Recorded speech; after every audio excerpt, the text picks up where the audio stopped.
जय हिंद बच्चों, स्वागत है ज्ञान की डिजिटल दुनिया एमएसएफ इंस्टीट्यूट में, जहां पर हम आप लोगों के लिए बेहतरीन रिवीजन क्लासेस लेकर के आए हैं। आप लोगों को ये जो 5-10 मिनट के वीडियो है हर रोज देख लेना है, जिससे आपका संपूर्ण रिवीजन हो जाएगा। ये वीडियो आप लोगों को प्रत्येक दिन इसी चैनल पर अपलोड कर दी जाएगी, तो आप लोग देख लेंगे। हम शुरुआत कर रहे हैं विज्ञान के रिवीजन, और फिलहाल में क्लास 10th के लिए हमने ये रिवीजन क्लासेस दिया हुआ है आप लोगों को। तो देखिए, सबसे पहले हम बात करेंगे इसके सिलेबस की। प्रश्न बैंक से रिवीजन है ये चूंकि 2023 का प्रश्न बैंक है, लेकिन बहुत इंपॉर्टेंट है फिलहाल के लिए। विज्ञान कक्षा 10। देखिए, विषय सूची। सबसे पहले हम अपना सिलेबस देखते हैं। सिलेबस में क्या क्या है। अध्याय 1 में हम पढ़ेंगे रासायनिक अभिक्रियाएं एवं समीकरण।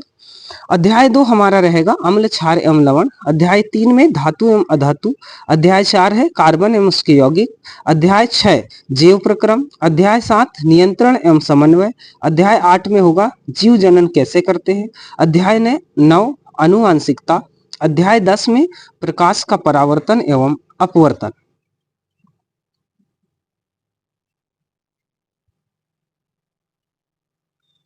एक मिनट, ये देखिए, अध्याय 10 में क्या है, प्रकाश का परावर्तन एवं अपवर्तन। अध्याय 11 मानव नेत्र एवं अध्याय 10 में है, देखिए, प्रकाश का परावर्तन एवं अपवर्तन। अध्याय 11 मानव नेत्र एवं रंग बिरंगा संसार। अध्याय 12 में विद्युत। अध्याय 13 होगा विद्युत धारा के चुंबकीय प्रभाव। और अध्याय 15 हमारा पर्यावरण। चूंकि यहाँ पे लेसन 14 और लेसन 5 हटा दिया गया है, जो कि आप लोगों के पुराने सिलेबस में था। फिलहाल में ये अध्याय नहीं है, बस आपको इतना ही पढ़ना है। ये नया सिलेबस ही है, बस आप लोगों को कुछ लेसन जो थे यहाँ से हटा दिए गए हैं, तो वो लेसन के नाम यहाँ पे नहीं दिए हैं। देखिए, आगे बढ़ते हैं। देखिए, हो चुका है आगाज रण का, युग बदलने की है तैयारी, और जीत उसी की होगी जिसका संघर्ष है जारी। तो जो संघर्ष करेगा उसकी जीत निश्चित है। आइए बढ़ते हैं हमारे अपने सिलेबस की ओर, और मुख्यतः जो मेन क्वेश्चंस हैं उन प्रश्नों की ओर। रासायनिक अभिक्रियाएं एवं समीकरण, इसका सबसे पहला सवाल है, सही विकल्प चुनकर उत्तर लिखिए। ऑब्जेक्टिव क्वेश्चंस होंगे। प्रश्न 1 देखिए, किसी रासायनिक अभिक्रिया का निर्धारण होता है जब ऑप्शन अ अवस्था में परिवर्तन हो, ऑप्शन ब रंग में परिवर्तन हो, ऑप्शन स तापमान में परिवर्तन हो, या ऑप्शन द ये सभी। तो किसी रासायनिक अभिक्रिया को हम कब कहेंगे कि रासायनिक अभिक्रिया है? जब उसके अवस्था में परिवर्तन होता है, या रंग में परिवर्तन होता है, या तापमान में परिवर्तन होता है। इसका मतलब इसका सही उत्तर है ये सभी। ठीक है। यदि क्वेश्चन नंबर 2 देखिए, यदि मैग्नीशियम रिबन को वायु में दहन किया जाए तो चमकदार श्वेत लो उत्पन्न होती है। यह श्वेत चूर्ण में परिवर्तित हो जाती है। इस श्वेत चूर्ण का रासायनिक रूप से मतलब क्या है, या रासायनिक नाम क्या है? मैग्नीशियम रिबन है ना। आप लोगों ने मैग्नीशियम को दहन करने का एक प्रैक्टिकल किया था कि मैग्नीशियम है उसको आप वायु की उपस्थिति में जला देंगे, Mg+O2 क्या बनेगा? MgO बनेगा, मैग्नीशियम ऑक्साइड। तो इस चूर्ण का नाम क्या है? Magnesium oxide. देखिए, मैग्नीशियम प्लस ऑक्सीजन, इन दोनों ने मिलकर एक नया यौगिक बनाया MgO। इस MgO का नाम क्या है? इस MgO का नाम है मैग्नीशियम ऑक्साइड। कहाँ है देखो ऑप्शन में, मैग्नीशियम ऑक्साइड। देखिए, मैग्नीशियम ऑक्साइड कहाँ पर है? ऑप्शन है मैग्नीशियम ऑक्साइड। तो हमारा सही जो उत्तर होगा मैग्नीशियम ऑक्साइड, इसका सही उत्तर हो जाएगा।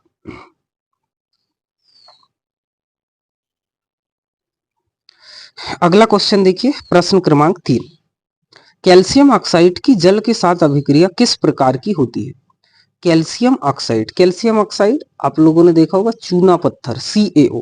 अब इस चूना को अगर आपने जल में डाला तो क्या होता है बताओ? जब चूना को जल में डाला जाता है तो ऊष्मा उत्पन्न होती है, और ऊष्मा का उत्पन्न होना क्या कहलाता है? ऊष्मा छेपी अभिक्रिया कहलाता है। ठीक, तो याद रखेंगे कैल्शियम ऑक्साइड की जल के साथ अभिक्रिया। कैल्शियम ऑक्साइड मतलब चूना, चूने को पानी में डाला, पानी गर्म हो गया, इसका मतलब ऊष्मा उत्पन्न हुई, और ऊष्मा का उत्पन्न होना ऊष्मा छेपी कहलाता है। तो इसका सही उत्तर होगा ऊष्मा छेपी अभिक्रिया। नेक्स्ट देखिए, क्वेश्चन नंबर 4 क्या है? प्रश्न क्रमांक 4 में, निम्नलिखित में से कौन सा भौतिक परिवर्तन नहीं है? मतलब आपको बताना है रासायनिक परिवर्तन कौन सा है। तो भौतिक परिवर्तन, उबलते पानी से जलवाष्प का बनना। पानी उबल रहा है, जलवाष्प बन रहा है।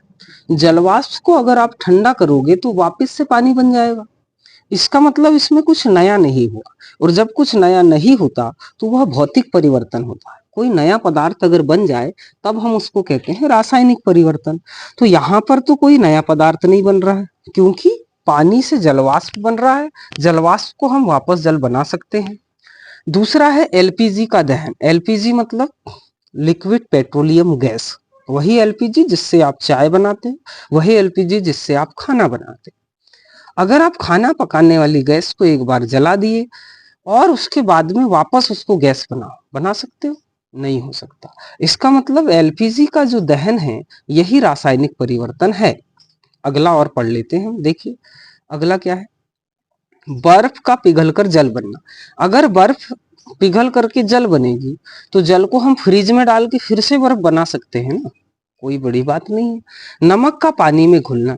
अगर नमक पानी में घुल गया, पानी को उबाल के हम नमक को अलग कर सकते हैं। इसका मतलब ये सारी जो तीनों जो क्रियाएं हैं, पहला देखिए अ नंबर का, स नंबर और द नंबर, ये रासायनिक परिवर्तन इसमें नहीं हो रहा है। कोई नया पदार्थ नहीं बन रहा है, उसको वापस पुराने पदार्थ में बदला जा सकता है। लेकिन जो एलपीजी का दहन है इसको हम वापस से पुराने पदार्थ में नहीं बदल सकते, और इसी को हम कहते हैं रासायनिक परिवर्तन। यही पूछा गया है क्वेश्चन में, कौन सा भौतिक परिवर्तन नहीं है? तो एलपीजी का दहन एक भौतिक परिवर्तन नहीं है। ठीक, अगला क्वेश्चन, जल का विद्युत अपघटन एक अपघटन अभिक्रिया है। हाइड्रोजन एवं ऑक्सीजन के निकलने में मोल का अनुपात होगा। जल का विद्युत अपघटन यानी H2O, इसका जैसे ही आपने विद्युत अपघटन किया तो क्या हुआ, H2 और O2 ये प्राप्त हुआ। तो आपने 2H2O लिया था, तब जाकर के आपको क्या प्राप्त हुआ, 2H2 प्लस O2 ऐसा प्राप्त होगा। तो इसने पूछा है कि हाइड्रोजन एवं ऑक्सीजन के मोल का अनुपात कितना होगा। तो हाइड्रोजन के 2 मोल रहेंगे, ऑक्सीजन का 1 मोल रहेगा।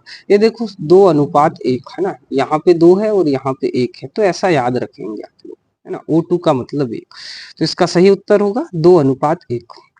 ठीक, फिर से देख लीजिए, जल का विद्युत अपघटन एक अपघटन अभिक्रिया, यानी जल था, इस जल में आपने क्या किया, ये देखिए ये जल है 2H2O, तो इस जल में आपने क्या किया, जैसे इलेक्ट्रिसिटी प्रवाहित किया तो 2H2 प्लस O2, है ना, O2। अब O2 के सामने 1 हमेशा ही होता है, तो यहाँ पे 1 अणु जल का प्राप्त हो रहा है, 2 अणु हाइड्रोजन के प्राप्त हो रहे हैं। इसका मतलब क्या हुआ, 2:1।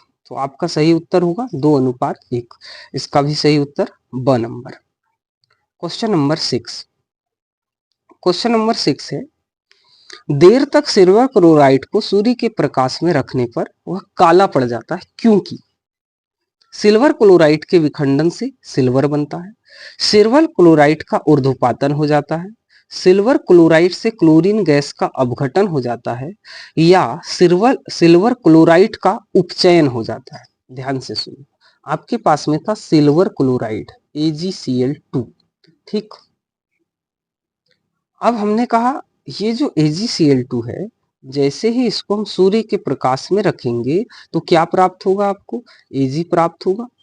क्या प्राप्त होगा, Ag, और साथ में Cl2 प्राप्त होगा। मतलब आपको क्लोरीन गैस प्राप्त हो गई और साथ में सिल्वर जो चूर्ण है वो प्राप्त हो गया।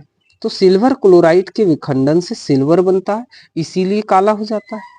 तो सिल्वर क्लोराइड को अगर धूप में रखेंगे तो इसका सही उत्तर होगा सिल्वर क्लोराइड से क्लोरीन गैस का अपघटन हो जाता है, यानी क्लोरीन गैस निकल जाएगी।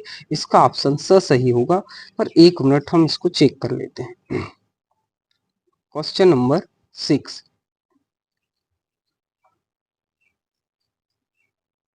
6 का अ है ना, सॉरी। तो क्वेश्चन नंबर 6 का सही उत्तर है कि सिल्वर क्लोराइड से सिल्वर का विखंडन हो जाएगा, है ना। विखंडन से सिल्वर बनेगा, मतलब सिल्वर क्लोराइड का विखंडन हो जाएगा। यहाँ पे सिल्वर से क्लोरीन गैस अलग हो जाएगी, मतलब सिल्वर क्लोराइड का विखंडन, और यहाँ पे विखंडन अभिक्रिया होगी। कौन सी अभिक्रिया, विखंडन अभिक्रिया। ठीक है, अगला क्वेश्चन देखिए, क्वेश्चन नंबर 7, सूर्य के प्रकाश में श्वेत रंग का सिल्वर क्लोराइड धूसर रंग का हो जाता है, यह अभिक्रिया उदाहरण है। तो यह अभिक्रिया वियोजन अभिक्रिया का उदाहरण है। अभी हमने देखा कि सिल्वर क्लोराइड था AgCl, है ना। अब क्या हुआ, जैसे ही सूर्य प्रकाश आया तो Ag अलग और क्लोरीन अलग, तो क्या हुआ, ये दोनों चीजें अलग अलग हो रही हैं। जब एकल अभिकारक दो उत्पाद देता है, अभिकारक एक ही है, उत्पाद दो है अलग अलग, तो ऐसी अभिक्रियाओं को हम कहते हैं वियोजन अभिक्रिया। तो इसका सही उत्तर हो जाएगा वियोजन अभिक्रिया। कौन सी अभिक्रिया होगी, वियोजन अभिक्रिया, ऑप्शन द सही होगा। अगला क्वेश्चन देखिए, प्रश्न क्रमांक 8, जिन अभिक्रिया में ऊष्मा का अवशोषण होता है उन्हें क्या कहते हैं। तो ऊष्मा का अवशोषण होगा, हम ऐसी अभिक्रियाओं को कहेंगे ऊष्मा शोषी अभिक्रिया, क्योंकि अवशोषण हो रहा है। अवशोषण और शोषी ये दोनों बातें याद रखेंगे आप, सेम सेम मिलते जुलते भी हैं। और अवशोषण मतलब ऊष्मा शोषी अभिक्रिया, ऐसी अभिक्रिया जिसमें ऊष्मा का अवशोषण होता है ऊष्मा शोषी अभिक्रियाएं कहलाती हैं। ऐसी अभिक्रिया जिसमें ऊष्मा का उत्सर्जन होता है ऊष्मा क्षेपी अभिक्रिया कहलाती है। संयोजन किसे कहते हैं, तो ऐसी अभिक्रियाएं जिसमें दो अभिकारक मिलकर एकल उत्पाद बनाते हो उसको हम कहते हैं संयोजन अभिक्रिया। और वाष्पीकरण क्या है, तो वाष्पीकरण क्या है, किसी द्रव का गैस में परिवर्तित होना वाष्पीकरण कहलाता है। अगला क्वेश्चन देखिए, लेड नाइट्रेट का सूत्र है, लेड नाइट्रेट है ना, लेड नाइट्रेट का सूत्र है PbNO3 ट्वाइस, है ना। ऑप्शन बी इसका सही है, PbNO3 ट्वाइस। इसका भी एक मिनट चेक कर लेते हैं, क्वेश्चन नंबर 9 है ना, 9 का ब। तो देखिए PbNO3 ट्वाइस लेड नाइट्रेट का सूत्र हो जाएगा, ठीक है। अगला क्वेश्चन देखिए, क्वेश्चन नंबर 10, खाद्य पदार्थों का कार्बन डाइऑक्साइड और पानी में टूटना किस प्रकार की अभिक्रिया है। खाद्य पदार्थों का कार्बन डाइऑक्साइड और पानी में, खाद्य पदार्थ हैं क्या, तो हमने कहा खाद्य पदार्थ में ना स्पेशली ग्लूकोज होता है C6H12O6। जब ये खाद्य पदार्थ श्वसन के दौरान ये किस किस में टूटता है, कार्बन डाइऑक्साइड, साथ में जल बनाता है और साथ में ऊष्मा उत्पन्न होती है या जिसको हम ऊर्जा कहते हैं। तो खाद्य पदार्थ जब टूटेगा कार्बन डाइऑक्साइड और जल बनेगा, खाद्य पदार्थ का मतलब ग्लूकोज, ठीक है। तो ग्लूकोज जब टूटेगा कार्बन डाइऑक्साइड और पानी में टूटेगा, यह किस प्रकार की अभिक्रिया है, तो यह ऊष्मा क्षेपी अभिक्रिया है।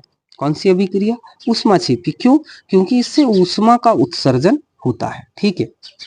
तो आज हमने लगभग 10 क्वेश्चन हमने आज किया है। ये आप लोगों के जो क्वेश्चन है सही विकल्प क्वेश्चन, बाकी के क्वेश्चन नेक्स्ट डे देखेंगे अगले स्लाइड में। तब तक के लिए पढ़ते रहें, बढ़ते रहें। और ये जो क्लासेस हैं आप लोगों के लिए इंपॉर्टेंट क्लासेस हैं, बस ऐसे ही 10-10 20-20 क्वेश्चन हम करते रहेंगे पर डे। अगर आप लोगों ने इस तरीके से 5-10 मिनट दिया, आप लोगों का बहुत अच्छा रिवीजन हो जाएगा। चैनल को सब्सक्राइब करें, वीडियो को लाइक करें और शेयर भी करें और अपने दोस्तों के साथ में बताएं, ठीक है। मिलते हैं अगले वीडियो के साथ में, तब तक के लिए पढ़ते रहें, बढ़ते रहें। जय हिंद।